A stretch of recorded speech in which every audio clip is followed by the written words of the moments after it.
Bueno, banda, sean bienvenidos al Warrior Cast número 42. En esta ocasión vamos a hablar de prioridades en el entrenamiento de MMA y la técnica es tan importante realmente para un levantador.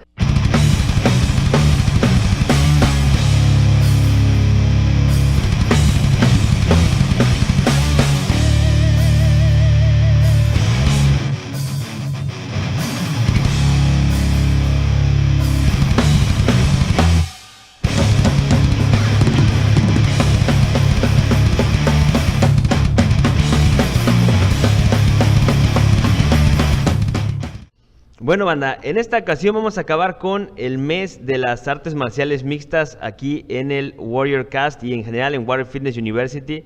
Saben que soy fanático de las artes marciales mixtas, del entrenamiento, sobre todo de acondicionamiento para este deporte, que a final de cuentas es muy multifacético, muy multidisciplinario, requiere capacidades en el atleta que son muy dispares.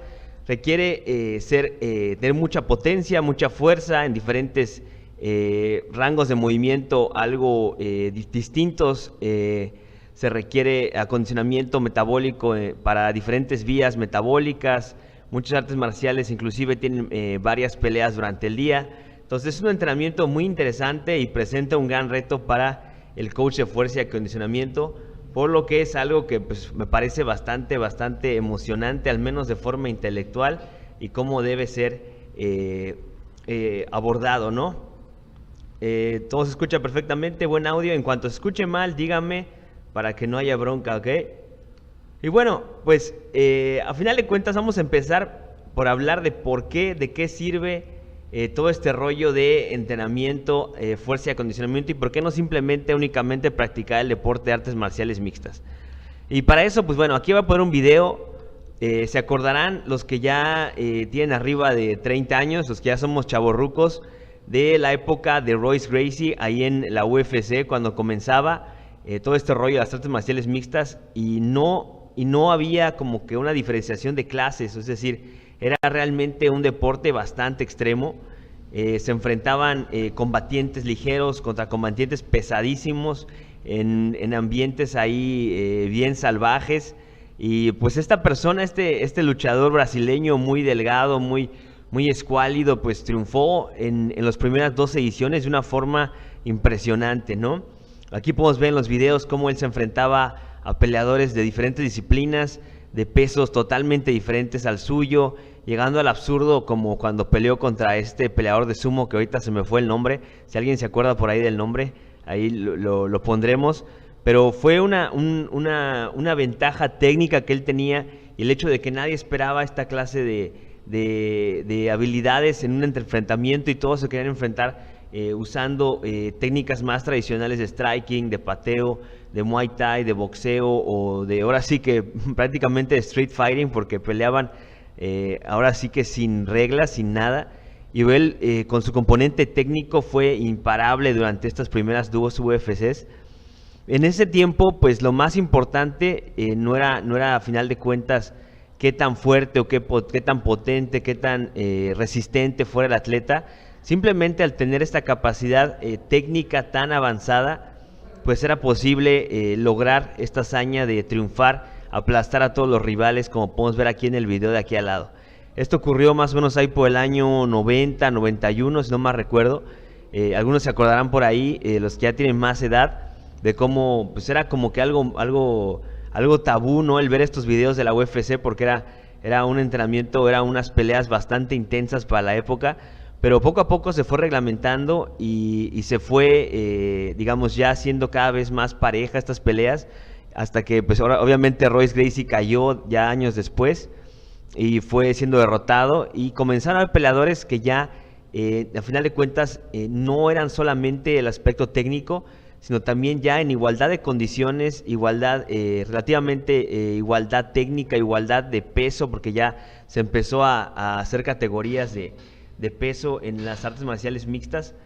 Y pues hubo necesidad de hacer esto, de separar, de hacer diferentes categorías, y en estos momentos ya el aspecto técnico puramente del deporte ya no fue lo más importante, sino que hubo un emparejamiento ahí de los niveles de habilidades, y es lo que prevalece hasta la época actual, donde todos estamos en el mismo nivel, donde los peleadores se encuentran con un nivel técnico altísimo, cintas negras de Jiu-Jitsu, cintas negras de Muay Thai. Pues ya el factor determinante muchas veces es quién puede permanecer usando todas las capacidades que dispone, todo el arsenal, por mayor tiempo y de forma más explosiva y más potente. Esto se logra únicamente entrenando de forma especializada para mejorar estas capacidades físicas en el atleta de artes marciales mixtas. Obviamente hubieron muchas distintas formas de abordar este problema de mejorar de estas cualidades, pero el resultado y digamos la ventaja que tenía un atleta más fuerte, pues ha sido cada vez más evidente hasta la fecha.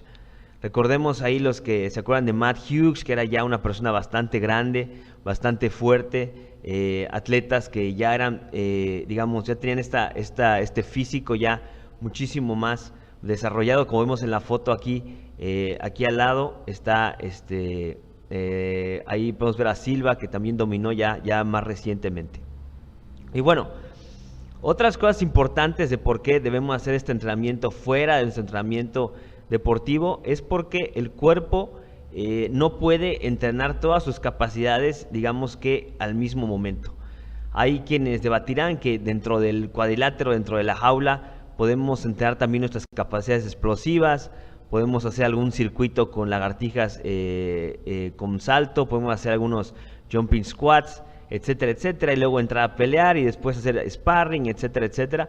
Pero acuérdense que el cuerpo, a pesar de que es una máquina bastante adaptable, requiere de un estímulo, digamos, agudo y enfocado en lo que queremos mejorar, digamos, de forma individual. Hagan de cuenta que dentro del músculo, dentro de la célula muscular, dentro de la mitocondria, etcétera, etcétera, al nosotros dar un estímulo, ya sea de requerimiento de sustrato energético, como ocurre cuando hacemos un entrenamiento más metabólico, de acondicionamiento, o cuando damos digamos, un estímulo ahí que requiere que las fibras se tensen con mucha fuerza, digamos que estamos mandando la señal al cuerpo, estamos ejerciendo un estrés sobre el cuerpo y estamos señalizando de alguna forma una adaptación que va a venir después mientras descansamos. Si nosotros señalizamos en el mismo entrenamiento, digamos, en el aspecto técnico del jiu-jitsu o de artes marciales mixtas, y después de eso estamos señalizando el entrenamiento puramente de potencia, y después estamos haciendo un circuito de acondicionamiento enfocado al deporte, y justamente después vamos a correr 4 kilómetros, pues el cuerpo no entiende exactamente qué es lo que estamos señalizando y no estamos haciendo un entrenamiento óptimo para el deporte. Así que es importante realizar el entrenamiento para mejorar las capacidades atléticas puras en un ambiente controlado como es el gimnasio. Por eso estamos ahorita aquí desde mi gimnasio en Cancún. Estamos aquí en el ambiente propicio, que obviamente no es la jaula, no es un ring, no es un mat. Es simplemente un gimnasio tradicional, o bueno, el mío no es tan tradicional porque no tengo máquinas, pero digamos, tiene uno resistencias, tiene uno carga, tiene uno ligas, tiene uno mancuernas, etcétera, etcétera. Y sobre todo tiene la oportunidad de entrenar estas capacidades de forma independiente para que el cuerpo sepa qué es lo que está haciendo y las señalizaciones a nivel ahí molecular se estén dando para potenciar la capacidad y la adaptación que queremos mejorar. Entre las cosas importantes, del mismo modo como hay que recargar la importancia del entrenamiento de fuerza y acondicionamiento en el gimnasio, pues cabe también recalcar que la labor del coach es una labor complementaria. Obviamente lo más importante, lo que más realmente tiene beneficio para el atleta, pues no es nada más el entrenamiento que tengamos en el gimnasio. Nosotros somos como el complemento. Acuérdense, los que me están escuchando por acá, muchos son entrenadores de un gimnasio. Y obviamente yo, por ética, obviamente, hay que reconocer que nuestra labor es suplementaria, es una labor complementaria. En ese sentido, a mí no me gusta llamar a la gente que tengo de MMA mis atletas, porque a final de cuentas yo simplemente soy la persona que les da fuerza de acondicionamiento. Ellos son los atletas de su maestro, de su entrenador, de su sifu, de su coach de striking, de jiu-jitsu, etcétera.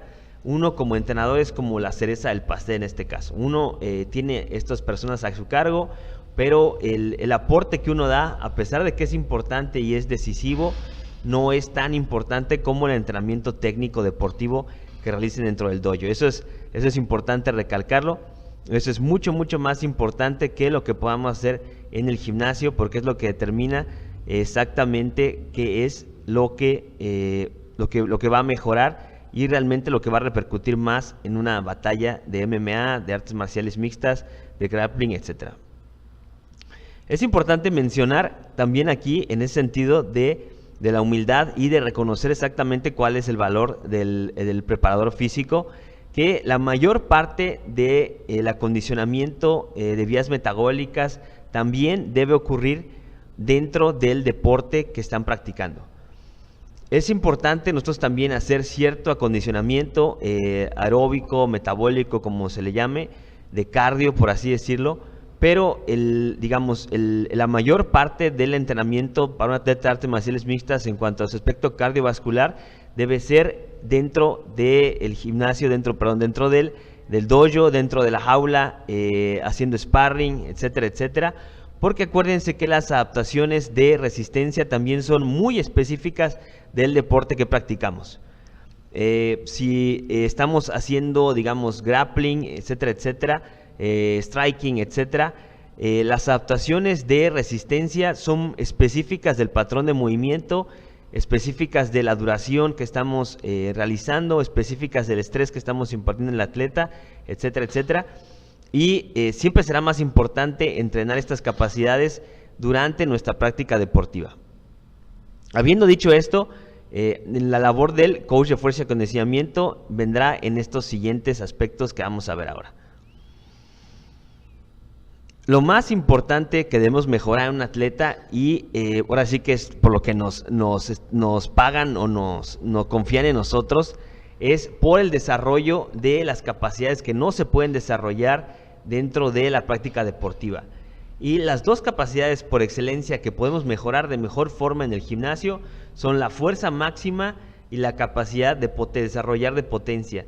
La tasa del desarrollo de la fuerza, como le podamos llamar. La primera de ellas pues es la fuerza bruta, la fuerza máxima. Un atleta más fuerte definitivamente tendrá una ventaja sobre un atleta más débil de la misma capacidad técnica. La capacidad para desarrollar la potencia sea la capacidad para contraer de forma rápida las fibras musculares de cierto grupo muscular para generar un movimiento explosivo, ya sea un movimiento de knockout, ya sea una raspada en jiu-jitsu, ya sea una patada, ya sea un derribe, etcétera, etcétera. Y esta capacidad para encender todas las fibras musculares de un determinado grupo muscular en muy corto tiempo va a determinar qué tan potente sea el atleta. Estas capacidades pueden desarrollarse de la mejor forma en el gimnasio, donde estamos en un ambiente controlado y donde podemos y tenemos las herramientas necesarias para hacerlo. Para el desarrollo de la fuerza, pues obviamente tendremos que realizar patrones de movimiento multiarticulares. Las tres grandes levantamientos sean los básicos, ya sea el press de banca, el peso muerto, la sentadilla, los desplantes. También para si tienes atletas de grappling, el hip thrust también es muy bueno porque se parece muchísimo a la posición de estas artes marciales más de groundwork, o sea, en el suelo. Y también podrás incluir ahí movimientos explosivos, ya sea diferentes variaciones de pliometría para mejorar la capacidad explosiva, ocupar bandas. Si el atleta tiene la movilidad y la capacidad en sus tejidos para soportar entrenamiento de halterofilia, se puede incluir. Pero recuerden que hay que tener siempre en cuenta las lesiones de nuestro atleta, en qué nivel de fatiga está llevando durante la semana, calidad de sueño, etcétera, etcétera. Otro aspecto importante que debemos mejorar es la fuerza específica, que nos sirve para mejorar esos pequeños weakest link, como dirían los gabachos, o sea, eslabones más débiles dentro de la preparación de un atleta de este tipo. Estos weakest link, por ejemplo, en un atleta de striking puede ser la muñeca. La muñeca generalmente se lesiona cuando es muy débil. En un atleta de grappling puede ser el grip. Un atleta que tiene que realizar lucha puede ser el cuello. Hay que entrenar el cuello de forma independiente. Hay que entrenar el abdomen de forma independiente también para mejorar. Y en general estos factores de fuerza específica en el gimnasio pueden ser entrenados de forma más directa para el atleta de cualquier, digamos, deporte de artes marciales o artes marciales mixtas. Como la cereza del pastel vendrá, pues a final de cuentas, lo que en muchos se centran demasiado, que es el acondicionamiento de vías metabólicas y de manejo de sustratos energéticos, o como se conoce en el gym normal, el cardio. El cardio, digamos, es una parte fundamental, pero debe manejarse de distintas formas para que tenga mejor, digamos, repercusión en el atleta. Puede manejarse trabajando de forma independiente el aspecto aeróbico puramente, se puede trabajar el aspecto láctico glucolítico puramente, se pueden trabajar distintas formas para mejorar el desempeño del atleta en todas estas capacidades, que usualmente en una pelea tienden a mezclarse todas una con otra y no pueden entrenarse de forma independiente. Este entrenamiento de vías metabólicas es el que tiende mucho a revolverse y a mezclarse y a ser demasiado extremo de formas absurdas, y lo vemos en videos en Instagram donde el atleta está haciendo algo muy similar a su deporte, brincando de aquí para allá sin saber exactamente qué está pasando. Ahí viene la capacidad del coach para ir entrelazando todas estas cualidades de fibras musculares y de utilización de sustratos por estas fibras musculares mismas. Acuérdense que no es simplemente hacer como una persona tradicional que simplemente hace HIIT o hace LISS, es decir, hace entrenamientos por intervalos de alta intensidad y por otro extremo simplemente corre a baja intensidad.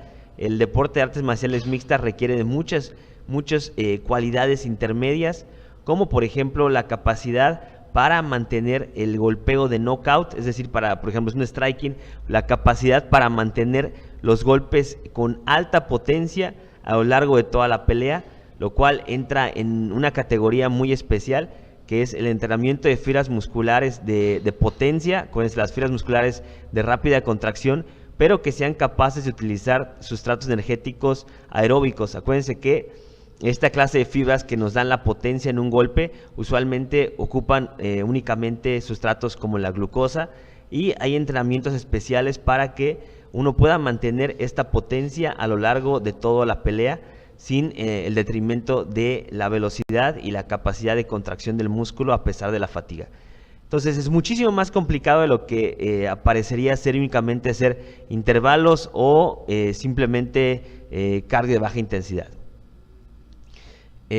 Otra cosa importante que hay que tomar en cuenta es que hay que resistir, digamos, la tentación como coach de fuerza y acondicionamiento de imitar tal cual los patrones de movimiento de un atleta. Eso incluye para todos los deportes, imitar, digamos, el movimiento exacto del atleta y afectar su técnica ya directamente en el deporte que están practicando. Esto ocurre en mayor medida en otros deportes, pero en las artes marciales mixtas también ocurre. No tratemos simplemente de imitar los movimientos, sino seamos astutos y ver y clasificar los movimientos los cuales tienen mayor transferencia al deporte y a lo que queramos mejorar. No es simplemente imitar los movimientos del deporte en el gimnasio, porque corremos el riesgo de alterar los patrones de movimiento que deben usarse y afectar la técnica del atleta. ¿Alguna pregunta hasta ahí?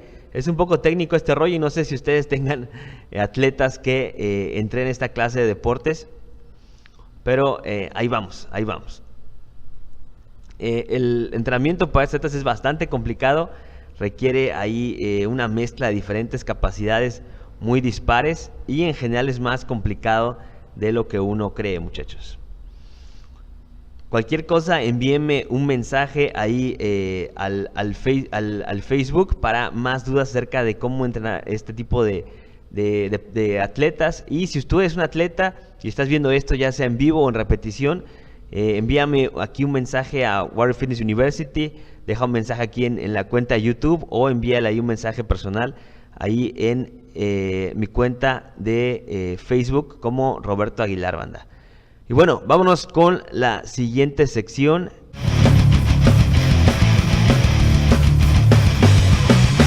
Bueno, la siguiente sección es más para todo mundo. Ok, ahí comenta Gabriel, bueno, este es el punto anterior, pero comenta Gabriel que cómo se manejaría el Jiu-Jitsu, la fuerza y resistencia. En fuerza y resistencia para niños, yo creo que se puede manejar. Depende, si son muy chavillos, pues únicamente es mejor simplemente la práctica deportiva. Si ya tienen una cierta edad, podemos manejar con patrones de movimiento muy básicos, ya sea sentadilla, patrón de bisagra de cadera o hinge con peso muerto, preses, pero más que nada con su propio peso, ya sea lagartijas, fondos, etcétera, etcétera. Y más que nada, el niño se maneja no tanto la mejora en el aumento de la fuerza como tal, sino el engranar los patrones de movimiento en estos levantamientos con poco peso y mayormente técnico. No es tan necesario, digámoslo así, pero podría funcionar, aunque yo recomendaría mejor simplemente la práctica deportiva en niños, ¿no? Saludos, Gabo. Y bueno, banda, en este segundo tema de qué tan importante es la técnica para un levantador. Muchos se dice que hay que mejorar la técnica, ves un video de alguien en internet, oye, tu técnica está mal, sobre todo en levantamiento olímpico, inclusive ves una sentadilla por allá, un press, un peso muerto, se te va la espalda, etcétera, etcétera, ¿no? Pero muchas veces nos pasa que tenemos mala técnica y lo que intentamos únicamente es volver a hacer el levantamiento y volverlo a hacer y volverlo a hacer y simplemente no vemos mejoría en el aspecto técnico de nuestro deporte. Simplemente vemos que seguimos haciendo lo mismo, un traguito, y no vemos mejora en nuestros levantamientos. Pero ¿qué pasa? Queremos mejorar en lo que estamos haciendo en el gimnasio, queremos hacer las cosas bien, queremos cargar más peso, queremos ser más fuertes. Pero antes que sigamos haciendo nada más lo mismo que no funciona, vamos a intentar diferentes estrategias y ver si este es el caso. Primero que nada es nuestra anatomía. Muchas veces nuestra anatomía no nos permite esa forma perfecta que vemos ahí en los videos de internet.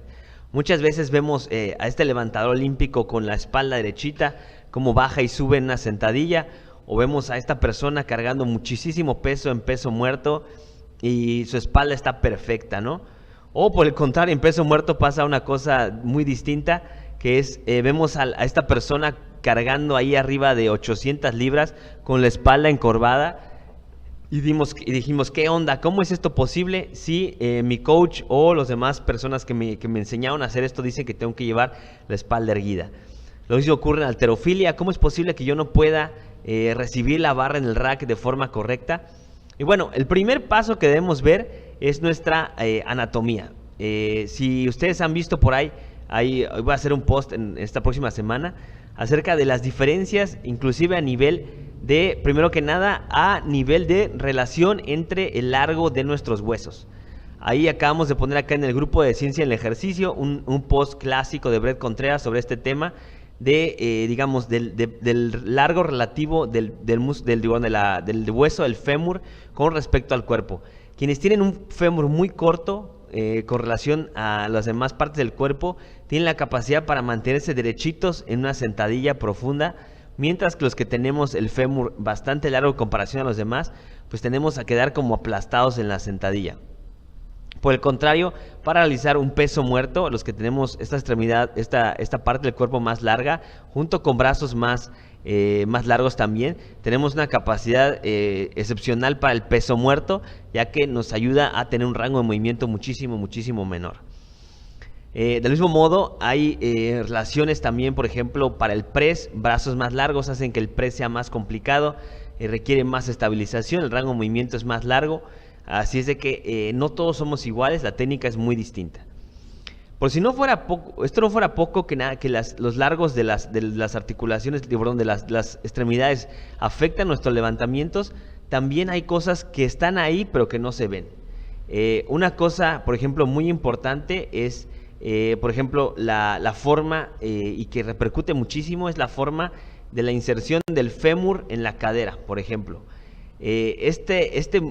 Digamos, la parte final del fémur, esta bolita, para que me entiendan, puede estar apuntando más hacia arriba, más hacia abajo, puede ser pequeña, puede estar más afuera, puede estar más al fondo de la articulación, y todo esto va a afectar de una forma profunda la forma en que realicemos los ejercicios. Habrá personas que tengan la capacidad de apuntar hacia el frente su rodilla, lo cual los va a ayudar bastante para poder reclutar bien la musculatura del glúteo, del cuádriceps, y tener una posición erguida, además la capacidad de poder inclusive, coloquialmente se dice, rebotar con la pancita encima del cuádriceps para salir la sentadilla y tener una capacidad para levantar muchísimo más peso, además de un rango de movimiento muchísimo más corto. Habrá otros que tengan fémur largo, la articulación apuntando hacia afuera, digámoslo así, en un ángulo ya, para poder bajar bien en este movimiento como la sentadilla, tienen que tener el ángulo entre las dos piernas en la cadera arriba de 90 grados. Entonces las piernas tienen que abrirse bastante, las piernas largas. Entonces esto hace que la forma correcta para esta persona y que a final de cuentas sea la mejor técnica para realizar este levantamiento, se vea muy diferente a la técnica que usaría un levantador olímpico o alguien con esta capacidad, esta antropometría muy favorable. Del mismo modo, en la cadera también ocurre que hay personas que simplemente llegando a posiciones muy profundas en la sentadilla tengan ahí problemas como un pinzamiento de tendones a la parte frontal o diferentes cosas. Lo mismo ocurre muchas veces con la articulación del hombro en este pequeño huequito subacromial, donde se tienden a prensarse los tendones y nervios, y hay muchas personas que son incapaces de realizar press arriba de la cabeza y tienen que conformarse con otras variantes porque su anatomía no lo permite para nada, ¿no? Y habrá personas que muy fácilmente ponen arriba de su cabeza 200 kilos sin ningún problema. Tomando en cuenta todos estos aspectos de la anatomía de las personas, pues tenemos que ser conscientes de que si nuestra anatomía no es favorable para determinado ejercicio y nuestro deporte no lo requiere como tal, no requerimos ser una sentadilla perfecta como un levantador o un peso muerto como un powerlifter, lo mejor será realizar modificaciones a los ejercicios, puesto que no hay ningún problema si lo que queremos simplemente es mejorar en algún otro deporte o mejorar nuestra composición física. Ningún ejercicio es imprescindible, ningún ejercicio es necesario, ningún ejercicio es realmente el non plus ultra, como dirían. Todo se puede modificar y todo se puede adaptar para que tengamos un resultado favorable y logremos lo que estamos buscando. Otro asunto importante serían los desbalances musculares.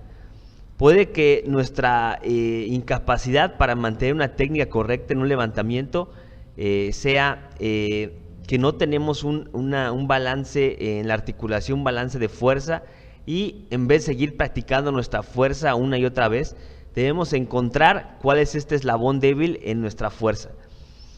Muchas veces ocurre que en una sentadilla profunda nos vamos al frente por debilidad en los músculos isquiotibiales.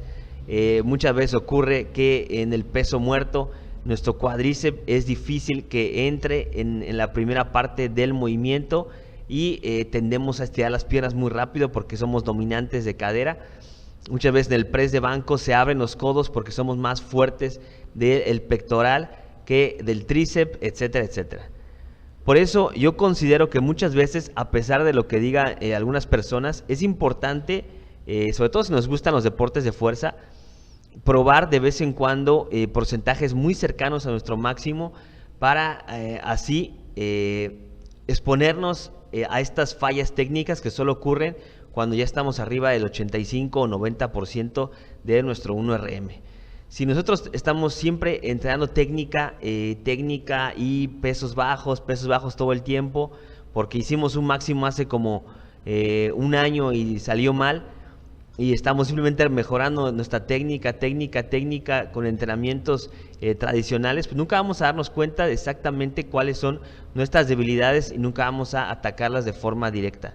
Es importante de vez en cuando tener el valor para enfrentar y llegar a estas intensidades altas para ver exactamente qué está pasando en el video, o con un workout partner o con un coach que nos esté indicando qué es lo que está mal para irlo corrigiendo.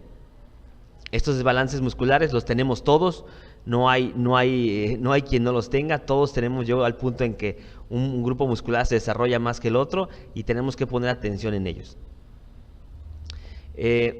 Esto pasa en todo mundo y hay que estar siempre pendientes de estos detalles que ocurren en todas las personas. Para ir corrigiendo estos errores, la mejor forma es desbalancear nuestro programa. ¿Qué quiere decir? Los programas que encontramos en internet en general son pensados como para la mayoría, es decir, siempre se mantiene, digamos, un cierto, por ejemplo, en cuanto a press de brazos, se mantiene un equilibrio entre el press y el jalón, los patrones de movimiento como sea. Y para mejorar uno de estos puntos débiles es mejor desbalancear nuestro programa, de modo que pongamos más énfasis en el grupo muscular que está quedando atrás y simplemente mantengamos la fuerza en el grupo muscular que es más fuerte, para que digamos se estabilice la articulación y el patrón de movimiento y podamos tener muchísima más fuerza en determinado movimiento, ¿ok? ¿Alguna pregunta hasta ahí, banda?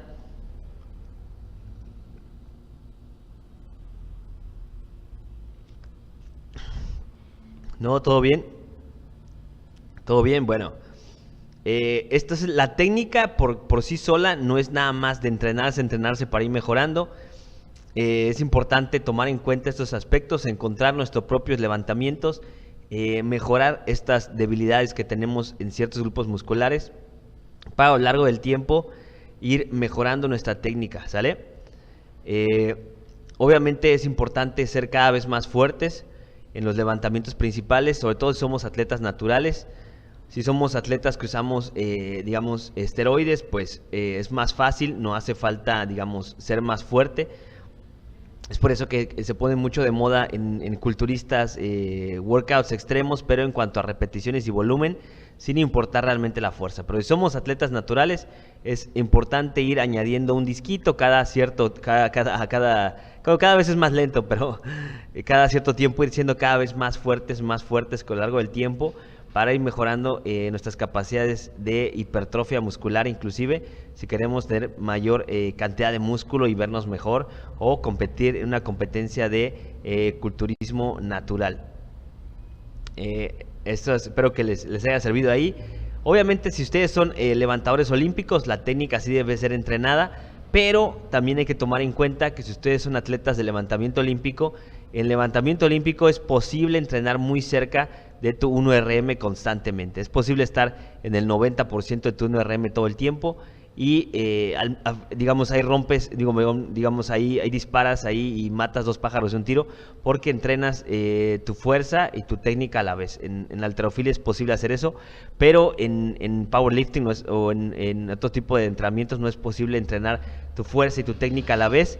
Pero entrenando muy pesado puedes tú exponer estas fallas técnicas y irlas componiendo, no tanto con la práctica de la técnica, sino equilibrando tus debilidades, o como decíamos, si tu anatomía no es la adecuada para tal ejercicio, adaptar los movimientos a lo que tú quieres, ¿no? Y bueno, banda, espero que les haya gustado. Estuvo un poquito nerd este podcast. Ahí lo voy a subir ya, no los he subido, pero los voy a subir ya otra vez a iTunes y a Stitcher para que nos chequen ahí como WarriorCast. En lo que los quieren escuchar ahí, ahí tengo muchísimos antiguos para que los vayan checando. Es un Amazon de audio, no hay video, pero los pueden checar. Hay unos no tan nerds. La próxima semana vamos a estar por acá hablando acerca de cómo resolver esos misterios nutricionales porque al final de cuentas la dieta es un misterio. La dieta no es tan fácil como contar calorías y macros, no todos somos iguales, y acuérdense que por más que creamos que tenemos el conocimiento científico, los papers nos llevan nada más al promedio. Cuando todos los lineamientos de la OMS son promedio para toda la población mundial, pero somos, en realidad, nuestro genotipo, nuestro ADN está mezclado entre diferentes culturas y no todos vamos por la media. Así es de que la próxima semana estaremos hablando acerca de cómo las dietas son, a final de cuentas, una onda más de resolver el misterio y de encontrar qué es lo mejor para nosotros. Habrá quien le sirva mejor los carbohidratos, habrá quien sirva mejor las grasas, habrá quien le sirva contar calorías, habrá quien le sirva mejor evitar totalmente los productos procesados. Cada uno es diferente y especial, como se dice. Ahí pregunta Gabriel Domínguez, ¿cómo estás, Gabo? ¿Cómo traducir, interpretar los macros a menús reales? Sí, y también es importante saber si esta dieta por macros funciona para ti, porque en la práctica, en lo personal, solo me ha funcionado de todas las personas que veo aquí en el gimnasio y por internet, con 3 personas. El contar macros es una estrategia que solo funciona en muy poco porcentaje de la población, diría que el 1%. Es muy difícil estar ahí contando macros. Bueno, si me cuentas a mí somos 4. Yo soy un obsesivo, llevo ya casi 3 años y medio contando macros, pero no se lo recomendaría a nadie. Yo podría decir ponérselo a todo el mundo, pero es una estrategia que a final de cuentas a la mayoría de la gente no le conviene. Pero si quieres, ahí lo checamos la próxima semana. Vamos a hablar, nos comentas tu caso en particular y hablamos un poquito la próxima semana acerca de este rollo, banda. Así de que, pues muchas gracias por estar aquí. La próxima semana ya espero hacerlo en la noche o no sé cuánto, pero ahí les aviso un día antes. Este fue un poquito nerd. Si tienen amigos que practiquen artes marciales mixtas, jiu-jitsu, mándenselos. Seguimos en este mes que es el mes de artes marciales mixtas de Warrior Fitness University. Y bueno, supuestamente hoy iba a ser quién ganaba la trivia de ciencia en el ejercicio del grupo, pero pues nadie me mandó su respuesta, así de que lame guys, very lame as fuck. Nadie me dio sus respuestas, las 5 preguntas de la trivia, así es de que se perdieron ese premio. Ya haremos más premios para la próxima lleguemos a los 10,000 personas en el grupo de ciencia en el ejercicio. Y así es de que cuídense mucho, banda. Síganme ahí en Warrior Fitness University, síganme el Warriorcast en iTunes, ahí y Stitcher, síganme ahí, añádenme de amigo Roberto Aguilar. No soy tan formal en mi perfil, pero bueno, ahí añádenme. Y cualquier cosa, esto lo vamos a subir ahí en el canal de YouTube, banda.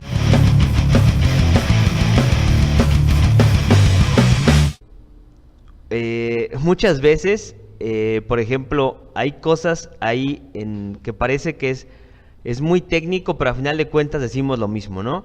Es como cuando en vez de simplemente decir el músculo cuádriceps, por ejemplo, en vez de simplemente para hablar de un movimiento que involucre este grupo muscular del cuádriceps, pues simplemente en vez de hablar de esto así tal cual decir el nombre, pues vas y agarras y empiezas a nombrar el vasto medial, el vasto lateral, el vasto intermedio, etcétera, etcétera. Es más fácil simplemente decir cuádriceps, ¿no? La biomecánica tiene como tal sus usos, pero en general, en el 90% de los casos, los conceptos biomecánicos se aplican para otras situaciones, pero para un entrenador es más fácil simplemente decir un término muchísimo más sencillo. Por ejemplo, en vez de hablar del el brazo de momento es mayor cuando el fémur es más largo, simplemente decir que la relación entre el fémur y el resto del cuerpo es más grande, pues es mucho más fácil. Y a final de cuentas lo entiende todo el mundo y es más claro en la percepción de las personas. Y bueno, banda, empezamos ya la última sección. Voy a corregir qué está pasando con mis introducciones porque se oye muy feo el contenido ahí.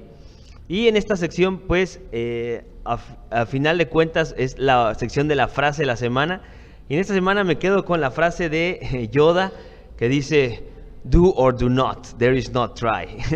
Es una frase muy chida, muy sencilla, que es: haz las cosas como tal o no las hagas, no las intentes nada más. En esta vida, la vida se acaba muy rápido, la vida es muy corta. Haz lo que tengas que hacer, hazlo ahora, o si no, ni siquiera lo hagas, si no, ni siquiera lo intentes. Y en ese caso, así están estos podcasts muy amigables, muy entendibles, pero con información de valiosa y de calidad. Y pues, al final de cuentas toman un cierto tiempo, toman un cierto esfuerzo estar aquí, que podría estar ya comiendo mi carne asada con mi familia, pero estamos aquí compartiendo y divirtiéndonos todos, nerdeando un poco de entrenamiento. Así de que muchas gracias por estar por acá conmigo. Y pues nos vemos la próxima ocasión, muchachos. Espero verlos por acá también en vivo. Y pues nos vemos, banda. Venga.